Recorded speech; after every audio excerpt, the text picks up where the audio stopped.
Finally NEET 2026 का exam complete हो चुका है। री एग्ज़ाम हो रहा था।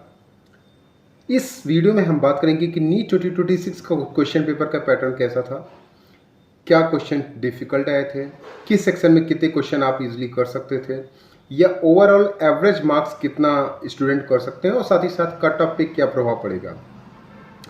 इसका कंपैरिजन फेज़ 1 में जो एग्ज़ाम हुआ था, मीन्स जो मई में एग्ज़ाम हुआ था, उससे भी हम करेंगे। तो वीडियो को शुरू से लेकर लास्ट तक आप देखेंगे तो आपको सारी चीज़ें वन बाय वन समझ में आ जाएंगी। सबसे पहले ओवरऑल क्वेश्चन पेपर की बात करें तो ओवरऑल क्वेश्चन पेपर आपका मॉडरेट टू डिफ़िकल्ट ही था। सबसे ज़रूरी बात जो इस क्वेश्चन पेपर की ये है कि इसमें आपको एक्स्ट्रा टाइम दिया गया था। एक्स्ट्रा टाइम से बहुत ज़्यादा एडवांटेज कुछ उन बच्चों को हुआ था जो कि फिजिक्स के सेक्शन में ज़्यादा टाइम लगाते थे। तो पूरा बात कर लेते हैं कि फिजिक्स, केमिस्ट्री और बायोलॉजी तीनों सेक्शन में किस तरह से क्वेश्चन पेपर आए थे। सबसे पहले बात करते हैं फिजिक्स का क्वेश्चन पेपर ठीक उसी तरह से आया था जैसे आपका फेज़ 1 में आया था। मीन्स डिफ़िकल्टी था, मीन्स ईजिली आप क्वेश्चन पेपर को नहीं कर सकते थे जब तक कि आपके पूरे कॉन्सेप्ट क्लियर ना हो। इसमें मैंने टोटल नंबर ऑफ़ क्वेश्चंस कितने आए, कितने आप अटैम्प्ट कर सकते थे, कितने डिफ़िकल्ट थे, ये सारा मैंने यहाँ पे दिया हुआ है।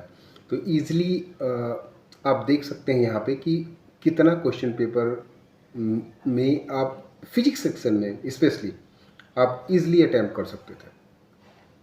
साथ ही साथ अगर हम बात करें केमिस्ट्री की, तो केमिस्ट्री का question paper easy to moderate ही था। मीन्स बहुत ज़्यादा डिफ़िकल्ट नहीं था। कुछ सेक्शन को छोड़ के क्वेश्चन पेपर डिफ़िकल्ट सवाल थे, लेकिन बहुत ज़्यादा नहीं थे। जैसा कि मैंने कहा कि ऑर्गेनिक केमिस्ट्री थोड़ा सा टफ था।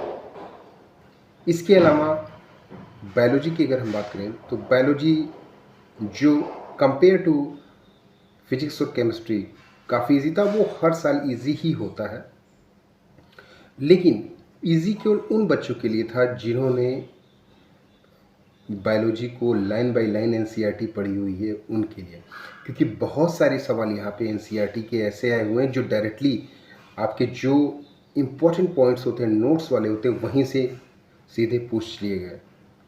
तो यहाँ पे अगर हम बात करें तो बायोलॉजी सेक्शन में भी कम से कम ओवरऑल अगर हम बात करें 90 में से 80 to 85 क्वेश्चन बड़ी इजीली आप कर सकते थे, इसमें कोई डाउट नहीं है।